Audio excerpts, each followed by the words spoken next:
pengertian dari PTK.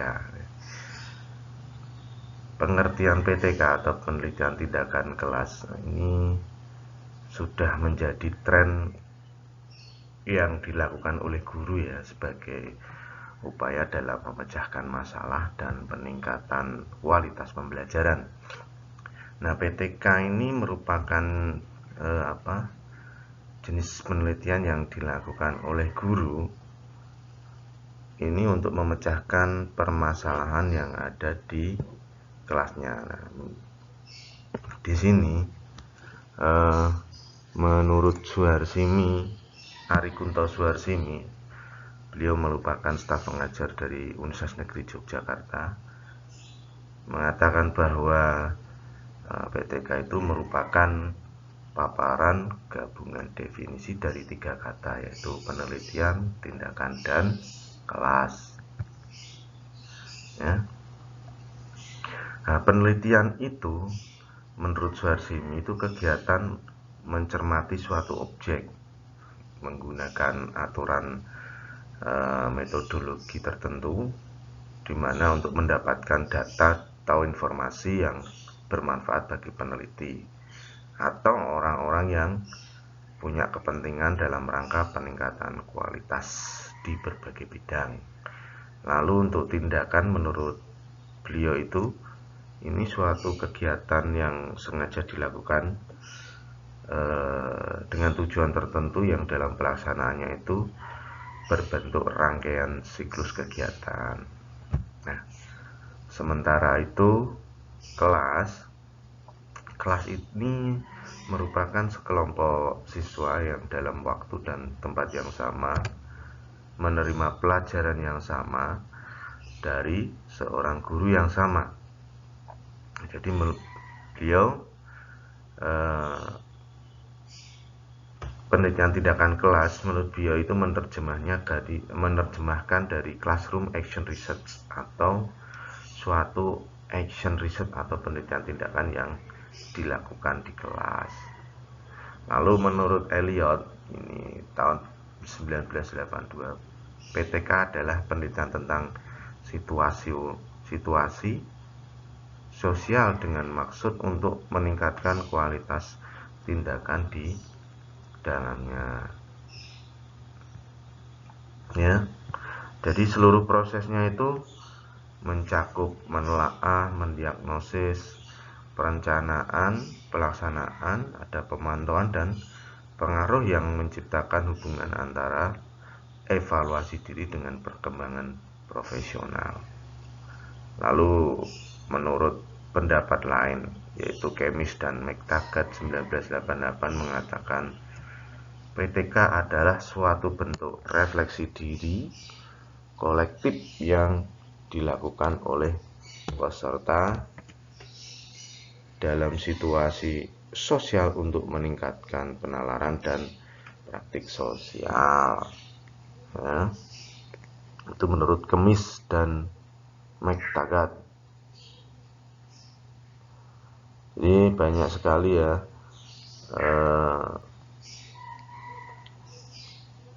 bahwa pengertian PTK itu dari para ahli. McTaggart tadi menyatakan Carr dan Kemis itu menyatakan bahwa PTK itu suatu bentuk refleksi diri yang dilakukan para guru, siswa atau kepala sekolah dalam situasi sosial, yaitu untuk memperbaiki rasionalitas dan kebenaran dari praktik-praktik sosial atau pendidikan yang dilakukan sendiri. Terus ada pengertian mengenai praktik-praktik tersebut. Lalu ada situasi-situasi lembaga tempat praktik tersebut dilaksanakan. Itu menurut Haryo Diputro. Nah, dari pendapat-pendapat para ahli ini dapat ditarik kesimpulan bahwa PTK itu adalah penelitian yang dilakukan oleh guru di dalam kelasnya sendiri melalui refleksi diri dengan tujuan untuk memperbaiki kualitas proses pembelajaran di kelas, sehingga hasil belajar siswa dapat ditingkatkan. Ya. Dengan demikian, PTK itu berfokus pada kelas atau proses pembelajaran yang terjadi di kelas, bukan pada input kelas. Input kelas itu ada silabus, materi, dan lain-lain, ataupun hasil belajarnya. Jadi PTK itu harus tertuju atau mengkaji mengenai hal-hal yang terjadi di dalam kelas. Nah, agar Anda dapat memahami PTK secara utuh dan benar, sebaiknya kita kaji juga makna kelas di dalam PTK. Ya, nah makna kelas dalam PTK itu sekelompok siswa itu yang sedang belajar, tapi nggak hanya terbatas dalam ruang tertutup saja. Dapat juga ketika siswa itu sedang praktik di bengkel, di lab, atau sedang KKL di rumah atau di tempat lain lah. Dengan demikian, komponen dalam suatu kelas itu dapat dikaji melalui PTK. Ya. Nih ada siswa, lalu ada guru, ada materi pembelajaran, ada sarpras pembelajaran, hasil pembelajaran, dan pengelolaan. Nah, siswa sendiri ini dapat dicermati objeknya ketika siswa yang bersangkutan itu sedang asik ikut pembelajaran di kelas maupun dimanapun lah, maupun ketika sedang mengerjakan di rumah malam hari, atau ketika misalkan ada kerja bakti di luar sekolah, seperti itu ya. Lalu untuk guru dapat dicermati ketika yang bersangkutan itu sedang ngajar di kelas, ya, sedang bimbing atau sedang kunjungan, seperti itu. Dan untuk materi pelajaran ini bisa dicermati ketika guru itu sedang mengajar atau sebagai bahan yang ditugaskan kepada siswa. Untuk peralatan dan sarana prasarana pembelajaran ini bisa kita lihat ketika guru itu sedang mengajar dengan tujuan itu meningkatkan pembelajaran. Yang dicermati itu dapat guru, siswa, atau dua-duanya, ya. Lalu untuk hasil pembelajaran ini merupakan produk yang harus ditingkatkan, ya, terkait dengan proses pembelajaran sarpras guru atau siswa itu sendiri. Dan yang terakhir ini pengelolaan, ini merupakan kegiatan yang sedang diterapkan dan dapat diatur atau direkayasa dalam bentuk tindakan. Jadi misalnya yang dapat digolongkan kegiatan pengelolaan ini adalah cara mengelompokkan siswa, pengaturan tempat duduk, terus cara guru memberikan tugas, lalu ada penataan peralatan pembelajaran, dan sebagainya. Ya. Bagaimana pendapat Anda tentang pengertian PTK ini? Ya. Anda sudah bisa membayangkan kan dan mengenal yang namanya PTK?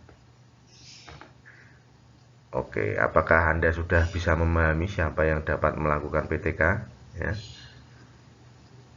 Di mana dilakukan dan bagaimana caranya, serta apa yang ingin dicapai dengan PTK? Silakan Anda renungkan. Jika pertanyaan-pertanyaan tersebut sudah Anda jawab dengan baik, ya, berarti Anda sudah memahami pengertian PTK. Oke, lanjut.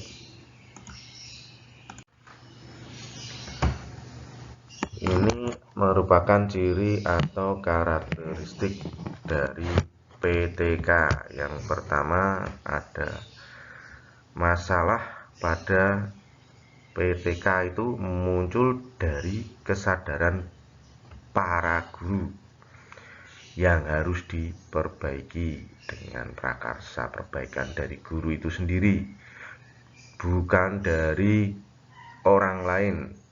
Nah, dengan demikian masalah dalam PTK itu berasal dari permasalahan nyata dan aktual yang terjadi dalam pembelajaran di kelas. Dengan kata lain, PTK itu berfokus pada masalah praktis, ya. Jadi bukan problem teoritis. Yang berikutnya yaitu PTK merupakan penelitian yang dilakukan melalui refleksi diri atau self-reflective inquiry.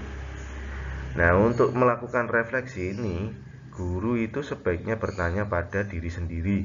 Misalnya, apakah penjelasan saya terlalu cepat? Terus, apakah saya sudah memberi contoh konkret atau memadai?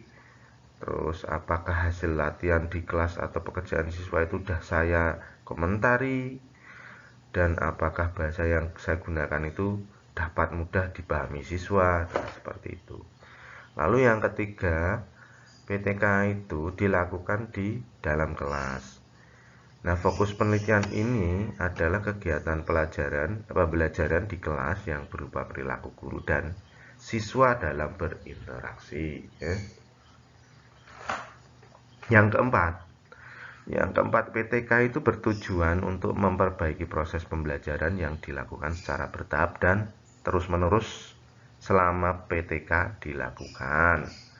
Ya, jadi oleh karena itu dalam PTK itu dikenal adanya siklus tindakan yang meliputi adanya perencanaan, pelaksanaan, observasi, refleksi, ya, atau bisa jadi direvisi seperti perencanaan ulang. Oke, berikutnya yaitu PTK itu merupakan bagian penting dari upaya pengembangan profesionalisme guru karena PTK itu mampu membelajarkan guru untuk berpikir kritis dan sistematis, mampu membiasakan guru untuk menulis dan membuat catatan. Berdasarkan pengertian dan karakteristik PTK ini, dalam PTK itu harus ada tindakan yang dirancang sebelumnya, ya. Dan objek PTK itu harus merupakan sesuatu yang aktif dan dapat dikenai aktivitas. Nah, di samping itu, karena PTK menggunakan kegiatan nyata di kelas, maka PTK itu menuntut etika, ya, ada etikanya. Antara lain itu tidak boleh mengganggu proses pembelajaran dan tidak boleh mengganggu tugas guru. Ingat, ya. Yang berikutnya itu jangan terlalu menyita banyak waktu, terutama itu dalam mengambil data, ya. Jadi nggak boleh itu menyita waktu, nanti akan mengganggu kegiatan belajar maupun tugas guru, ya. Terus etika berikutnya itu masalah yang dikaji itu harus merupakan masalah yang benar-benar terjadi dan dihadapi oleh guru, ya, bukan dibuat-buat, ya. Jadi untuk etika berikutnya dilaksanakan dengan selalu memegang etika kerja. Yang dimaksud dengan etika kerja itu adanya surat izin, ya, adanya surat izin, adanya rencana atau usulan. Rencana atau usulan itu berupa proposal dan adanya laporan atau hasil penelitian. Dengan memperhatikan karakteristik PTK ini, harapannya Anda ini nanti dapat membedakan antara penelitian biasa dengan PTK, ya. Sekaligus dapat menentukan untuk apa dan di mana PTK itu dilakukan, ya. Meskipun ada beberapa ciri atau karakter PTK itu, Anda perlu memperhatikan ciri khusus dari PTK, yaitu adanya tindakan atau action yang nyata. Nah, tindakan itu dilakukan pada situasi yang alami dan dan ditujukan untuk memecahkan permasalahan praktis, ya. Jadi yang dipegang itu, paham ya? Baik, lanjut. Manfaat PTK, ya, mencermati pengertian karakteristik tadi. Jadi Anda itu perlu ya mengenal bahwa dalam PTK itu ada 3 komponen yang jadi sasaran utama, yaitu ada siswa atau pembelajaran, ada guru, ada sekolahan. Nah, 3 komponen ini yang akan menerima manfaat, ya. 3 komponen ini, manfaat bagi siswa dan pembelajaran, ya.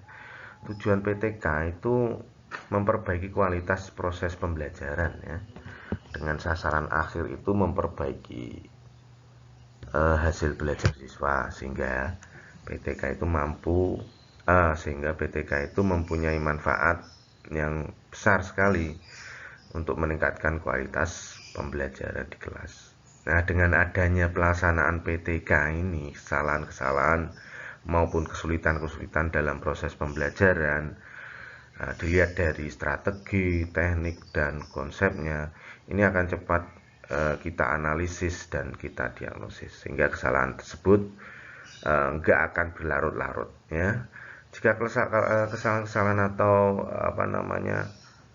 strateginya itu nggak pas, itu bisa diperbaiki, maka pembelajaran itu mudah akan dilaksanakan, sehingga bisa menarik, lalu hasil belajarnya itu sesuai yang akan kita harapkan, yaitu meningkat dengan baik. Ya, ini tuh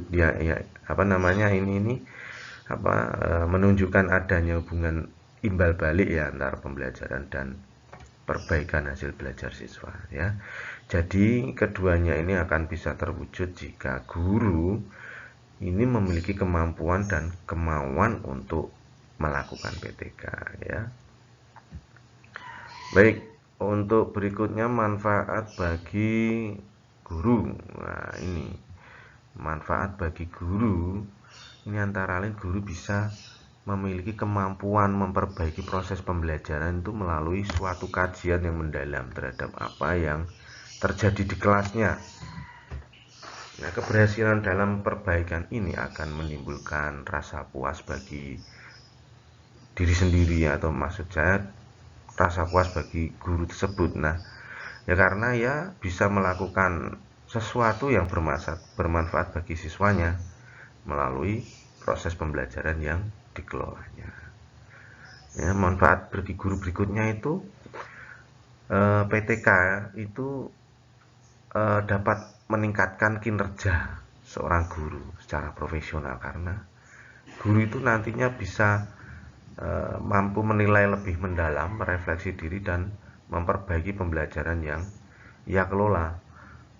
Jadi dalam hal ini itu guru nggak lagi hanya sebagai seorang praktisi yang merasa puas terhadap apa yang dikerjakan selama ini, ya. Namun sebagai peneliti di bidangnya yang selalu ingin memperbaiki pembelajaran dengan inovasi dan kreativitasnya, ya. Lalu dengan PTK ini guru itu mendapat kesempatan untuk berperan aktif di dalam mengembangkan pengetahuan dan keterampilannya sendiri. Jadi guru itu nggak hanya menjadi penerima hasil perbaikan dari orang lain, namun berperan sebagai perancang dan pelaku perbaikan tersebut, sehingga harapannya itu dapat menghasilkan teori dan praktik pembelajaran sesuai dengan konteksnya, ya. Lalu manfaat guru lagi itu akan gimana ya, merasa percaya diri, ya, karena guru selalu merefleksi, kan, melakukan evaluasi diri, menganalisa kinerjanya sendiri di dalam kelas. Ya, ini tentu saja akan bisa memberikan kekuatan, ya, seperti itu, sehingga mengembangkan alternatif pemecahan masalah dari kekurangan-kekurangan yang ada pada dirinya pada saat pembelajarannya. Dengan demikian guru itu memiliki kepercayaan diri yang kuat. Oke, yang berikutnya manfaat bagi sekolah. Ini sekolah yang para gurunya itu memiliki kemampuan untuk melakukan perubahan atau perbaikan kinerjanya secara profesional, maka sekolah itu akan berkembang pesat. Ya, ada hubungan yang erat antara berkembangnya suatu sekolah dengan berkembangnya kemampuan guru, seperti itu ya. Sekolah itu nggak akan berkembang jika gurunya itu tidak memiliki kemampuan untuk mengembangkan dirinya. Kaitannya dengan PTK ini, jika sekolah yang gurunya itu memiliki keterampilan dalam melaksanakan PTK, tentu saja sekolah tersebut itu memperoleh banyak manfaat yang besar, karena peningkatan kualitas pembelajaran ini mencerminkan kualitas pendidikan di sekolah tersebut ya. Baik, saya lanjutkan ya. Ya, ini ada perbedaan PTK dengan non PTK dan formal. Jelas bahwa PTK itu merupakan bagian dari penelitian tindakan ya, atau action research dan classroom research. Jadi PTK itu bukan penelitian kelas, tadi sudah saya utarakan di depan. Nah, salah satu contoh penelitian kelas yang terkenal itu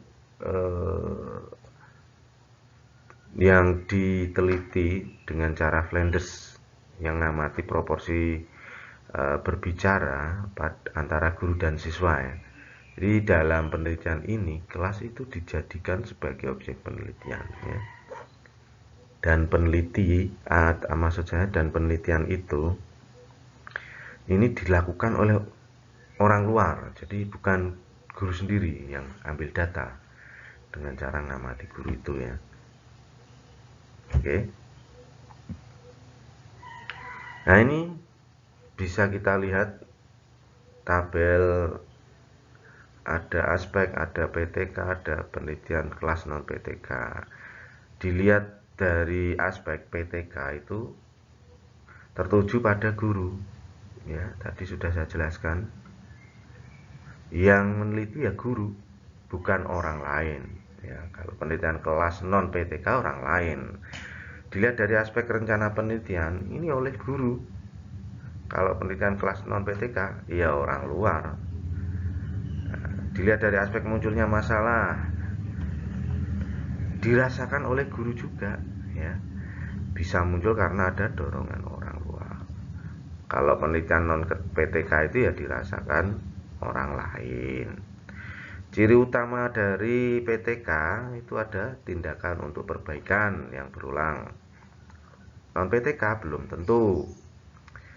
Lalu aspek peran guru, PTK itu sebagai guru ya sebagai peneliti juga. Kalau non PTK, guru itu sebagai subjek penelitian. Dilihat dari aspek tempat penelitian, kelas tempat guru mengajar sendiri ya. PTK non PTK ya, bisa di kelas dimanapun dia ya, yang penting kelas. Oke. Terus aspek proses pengumpulan data ya oleh guru sendiri, tapi bisa dibantu oleh observer atau orang luar. Tapi kalau penelitian non PTK itu oleh peneliti, maksud dari sini adalah orang lain. Dan aspek yang terakhir ada hasil penelitian. Ini dirasakan langsung manfaatnya oleh guru dan kelas. Kalau penelitian non PTK itu menjadi milik peneliti, belum tentu bisa bermanfaat bagi guru yang lain. Nah, agar posisi PTK dalam kerangka penelitian itu lebih jelas, ini sebaiknya itu perlu kita simak juga antara PTK dengan penelitian formal ya. Nah, ini beda karakteristik PTK dengan formal. Dilihat dari dimensinya, Ada dimensi yang pertama yaitu motivasi. PTK itu dilihat tindakan. PTK itu penelitian tindakan, ya, bukan kebenaran. Kalau penelitian formal itu mencari kebenaran. Terus dilihat dari dimensi sumber masalah. PTK mendiagnosis status kelas. Kalau formal, induktif dan deduktif. Dilihat dari dimensi tujuan, PTK itu memperbaiki praktek sekarang dan di sini, maksudnya di sini itu ya saat ini.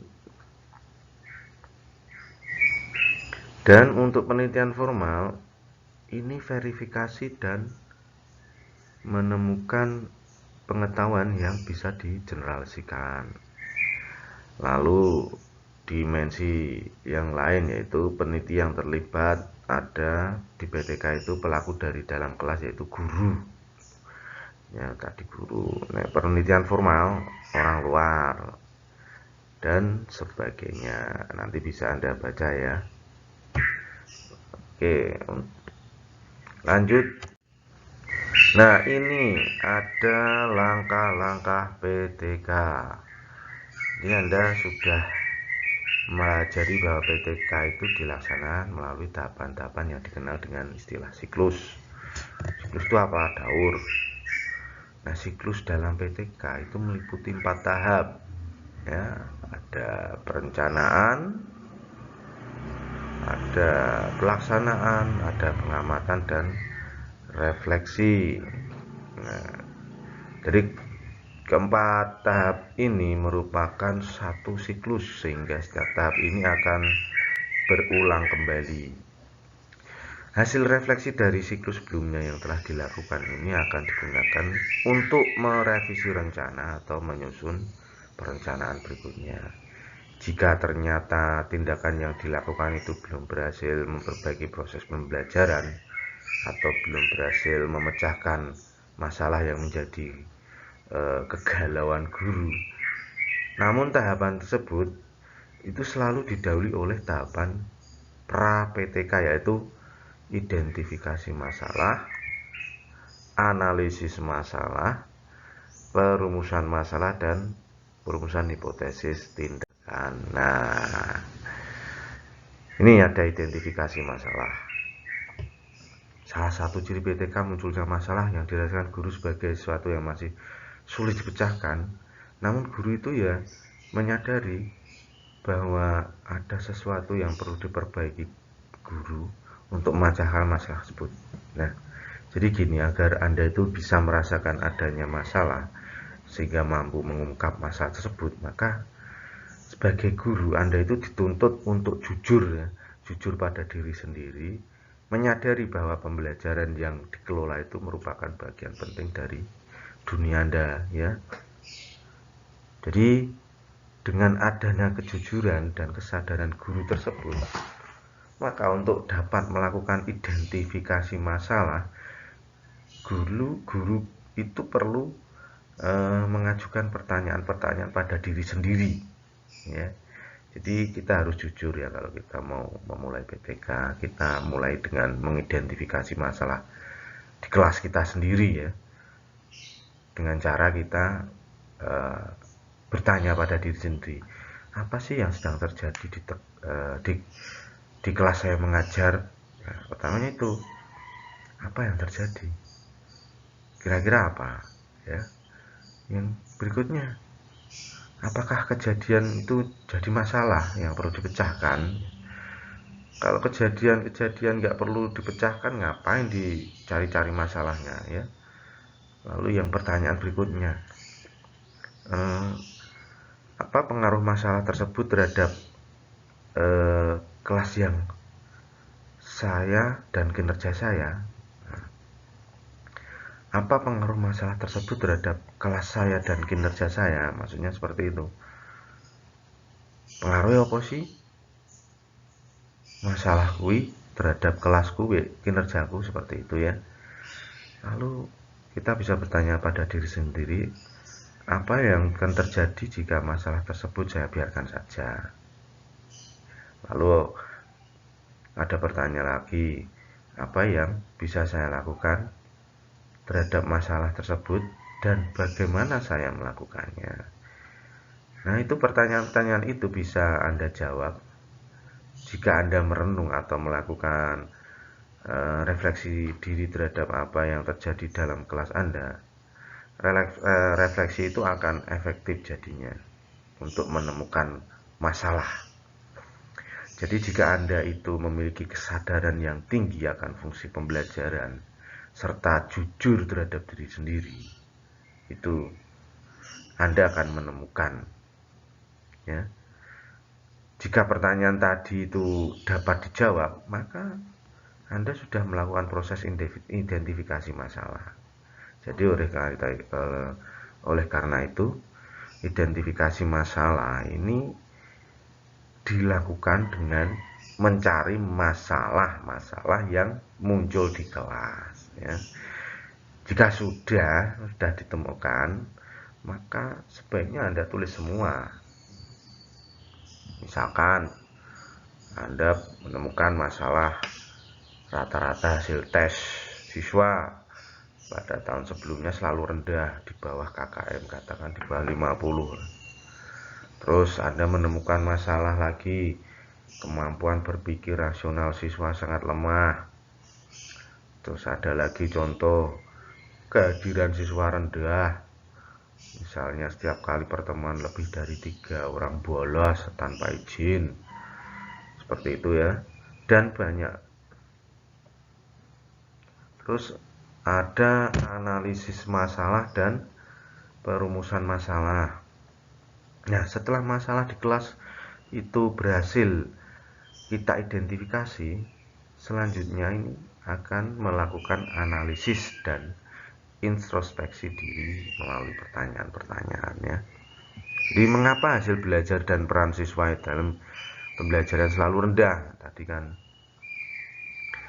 ya, tadi yang saya utarakan ada permasalahan. Kenapa sih kok hasil belajar siswa itu selalu rendah? Apakah cara mengajar saya kurang menarik atau bagaimana? Nah, terus apa contoh-contoh yang selalu saya berikan itu kurang konkret atau sulit diterima oleh siswa, ya? Atau apakah saya dalam mengajar itu menggunakan istilah yang sulit dipahami siswa? Atau apakah nada suara saya itu tidak bisa didengar siswa? Dan lain-lain, ya. Dari pertanyaan tersebut lalu Anda pikirkan apa yang harus Anda lakukan untuk mengatasi masalah-masalah tersebut. Lalu Anda seleksi lah masalah mana yang paling mungkin dilakukan dan dipecahkan melalui penelitian tindakan kelas atau PTK. Dan juga jangan lupa perhatikan rambu-rambu di dalam merancang PTK dengan melibatkan atau melihat bidang yang layak dijadikan fokus penelitian. Nah, bidang itu apa? Bidang itu yaitu melibatkan proses belajar mengajar yang ditangani guru, itu sangat menarik minat guru dan ingin diperbaiki serta mudah dilakukan guru melalui PTK. Ingat itu ya. Oke, yang selanjutnya ini perumusan masalah. Masih perumusan masalah ya. Masih perumusan masalah. Tadi dari pertanyaan-pertanyaan ini ada contohnya yang hubungannya dengan PTK. Apakah pembelajaran menghafal katakanlah dapat mempengaruhi sikap siswa di kelas, seperti itu ya. Dengan apakah menerapkan metode eksperimen berbasis apa itu bisa meningkatkan aktivitas, seperti itu. Jadi perumusan masalah itu adalah pertanyaan-pertanyaan di dalam penelitian. Kalau dalam PTK itu ya pertanyaan-permasalahan yang ada di kelas Anda itu. Jadi seperti perumusan masalah, diingat ya. Rumusan masalah adalah pertanyaan-pertanyaan dari penelitian. Lalu ada perumusan hipotesis tindakan. Nah, setelah masalah ini dirumuskan, ini guru perlu nyusun rencana tindakan yang didahului dengan merumuskan hipotesis tindakan. Apakah hipotesis tindakan itu? Hipotesis tindakan ini dugaan, ya, dugaan guru tentang cara yang dianggap terbaik dalam mengatasi masalah. Jadi hipotesis ini disusun berdasarkan kajian teori, hasil penelitian yang relevan, lalu diskusi dengan teman sejawat, serta refleksi pengalaman sendiri sebagai guru, ya, seperti itu. Oke, dari sini paham? Oke, kalau sudah paham akan saya lanjutkan. Nah, ini ada perencanaan tindakan berdasarkan masalah dan hipotesis yang berhasil dirumuskan tadi, ya. Selanjutnya, susun perencanaan tindakan ini untuk menguji empiris hipotesis yang sudah ditentukan tadi, ya. Nah, jadi rencana tindakan ini itu mencakup seluruh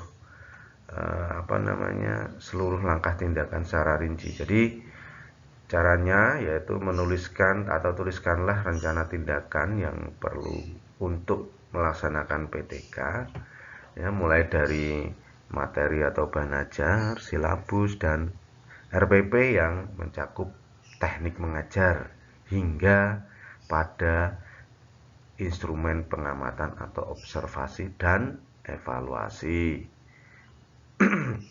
Jadi semua komponen yang diperlukan untuk melaksanakan PTK itu harus dipersiapkan secara matang dalam tahap perencanaan ini. Nah, dalam tahapan ini perlu juga diperhitungkan, ya, segala kendala yang kemungkinan saja muncul pada saat pelaksanaannya nanti, ya. Nah, dengan antisipasi ini harapannya pelaksanaan PTK itu berlangsung dengan baik, sesuai dengan hipotesis yang telah dirumuskan di awal tadi, ya. Oke. Nah, ini contoh. Ada contoh seperti ini. Ibu Intan merupakan seorang guru bahasa Inggris kelas 11 SMA Unggul telah berhasil mengidentifikasi masalah yang terjadi pada pembelajaran menyimak di kelasnya dan berhasil merumuskan masalah sebagai berikut. Apakah pembelajaran dengan metode drill pada pembelajaran menyimak dapat meningkatkan aktivitas dan penguasaan materi siswa kelas 11 SMA Unggul Del? Nah, kemudian Bu Intan ini merumuskan alternatif tindakan untuk memecahkan masalah tersebut dan merumuskan hipotesis tindakan atau jawaban sementara terhadap masalah tersebut, yaitu pembelajaran menyimak, ya. Selanjutnya Bu Intan itu melakukan persiapan dan perencanaan untuk pelaksanaan PTK di kelasnya. Nah, perencanaan yang disusun Bu Intan kelasnya itu yaitu 1. Menetapkan materi pokok, ya. Yang 2, menetapkan rencana siklus tindakan yaitu PTK itu akan dilakukan dalam 3 siklus. Yang ketiga, menyusun silabus dan RPP. Keempat, menyusun bahan ajar seperti LKS. Nah, berikutnya menyusun instrumen, dan yang terakhir adalah menyusun rencana evaluasi atau tes hasil belajar. Nah, dari ilustrasi contoh ini Anda bisa menyimak bagaimana sih teknik menyusun perencanaan tindakan, ya. Oke. Terus ada pelaksanaan tindakan. Pelaksanaan tindakan tahap ini tahap implementasi, ya, dari semua rencana tindakan yang sudah dibuat. Jadi skenario strategi pembelajaran yang sudah ditetapkan pada perencanaan itu harus benar-benar diterapkan serta mengacu pada kurikulum. Jadi kurikulum yang berlaku, Anda pakainya kurikulum sebelumnya, tidak boleh. dulu. Oke.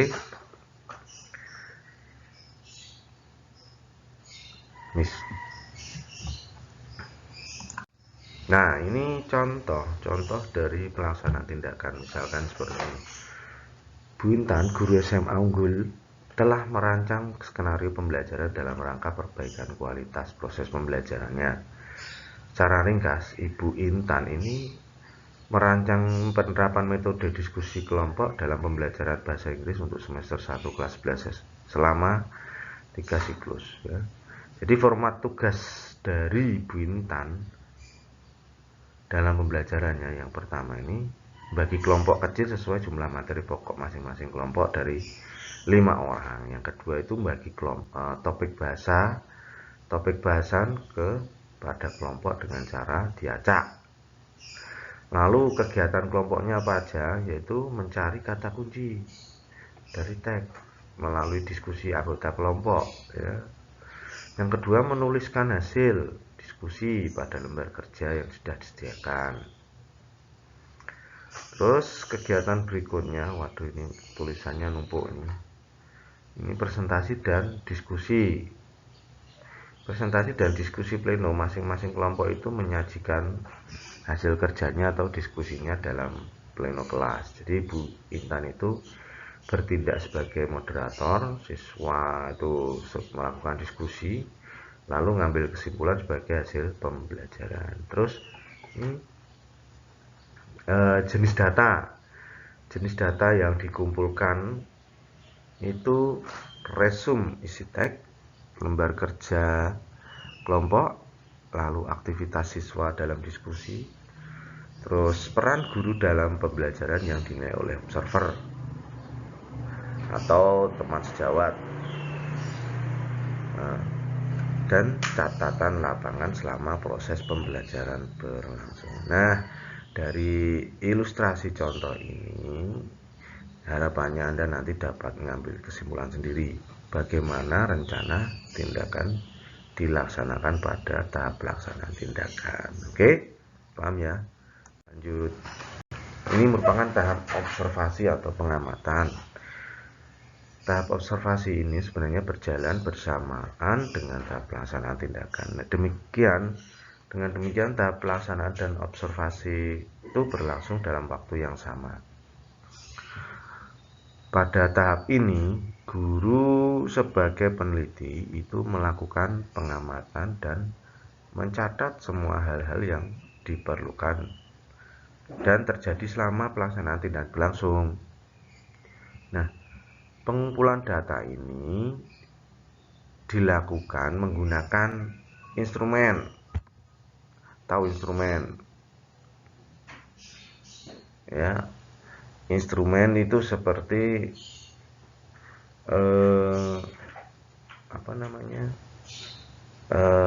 beberapa teks ya, atau pertanyaan atau pernyataan seperti itu, instrumen. Nah, termasuk juga pengamatan secara cermat pelaksanaan skenario pembelajaran dari waktu ke waktu dan dampaknya terhadap proses itu. Jadi data yang kita kumpulkan tadi bisa berupa hasil tes, ulangan harian, terus presentasi, nilai tugas dan lain-lain ya, yang menggambarkan aktivitas siswa, partisipasi, bisa kualitas diskusi seperti itu ya. Oke, lanjut. Nah, ini contoh dari instrumen aktivitas of text. Ini bisa dilihat komponen of text-nya, bisa dilihat dari cara ngobrol, ganggu temen enggak, keluar masuk kelas enggak, ngelamun enggak, mainan HP dan seterusnya lah. Nah, ini salah satu contohnya. Ini lembar pengamatan ini ya. Ini ada contoh juga yang on text. Nah, on text itu aspeknya ada bertanya pada guru, menjawab pertanyaan guru, pertanyaan teman, memberikan pendapat dalam diskusi, menyelesaikan tugas yang diberikan guru, terus ketepatan mengumpulkan tugas dan sebagainya. Ini contoh, oke. Ini contoh instrumen juga tentang pengamatan terhadap guru yang mengajar. Ini ada aspek yang diamati, bisa Anda baca sendiri ya. Oke, Anda masih bisa mengembangkan instrumen-instrumen yang lain ya, bergantung dari data yang ingin Anda dapatkan untuk menguji hipotesis yang di awal saya jelaskan tadi, serta untuk menjawab permasalahannya ya. Jadi jangan terpaku dari contoh ini ya, Anda bisa mengembangkan sendiri. Oke, lanjut. Berikutnya yaitu tahap refleksi. Ini melakukan refleksi itu ibarat kita itu bercermin di depan kaca atau untuk melihat diri sendiri. Dengan bantuan hasil analisis data, guru merenungkan diri. Mengapa satu kejadian berlangsung dan mengapa seperti itu kejadiannya? Guru juga merenung mengapa sih satu usaha perbaikan berhasil dan mengapa usaha yang lain gagal. Nah, dengan refleksi ini, guru itu bisa menetapkan apa yang sudah dicapai dari PTK yang dilakukannya, apa yang belum dapat, maksudnya apa yang belum dapat dicapai dan apa yang masih perlu diperbaiki lagi. Seperti itu kan. Nah, jadi dengan demikian tahapan ini dimaksudkan untuk mengkaji secara menyeluruh tindakan yang sudah dilakukan berdasarkan data yang terkumpul, kemudian melakukan evaluasi guna menyempurnakan tindakan berikutnya. Nah, terus refleksi dalam PTK itu mencakup kegiatan analisis, sintesis, dan penilaian terhadap hasil pengamatan atas tindakan yang sudah dilakukan. Seperti itu ya. Oke. Oke, baik, demikian yang bisa saya sampaikan. Jika nanti ada pertanyaan bisa Anda ajukan, bisa melalui di laman Elip maupun di WA Group ya. Seperti itu, dan nanti ada tugas yang akan saya berikan, bisa Anda akses di LMS Elif ya. Seperti itu. Oke. Baik, kurang lebihnya mohon maaf. Sekian, terima kasih. Wassalamualaikum warahmatullahi wabarakatuh.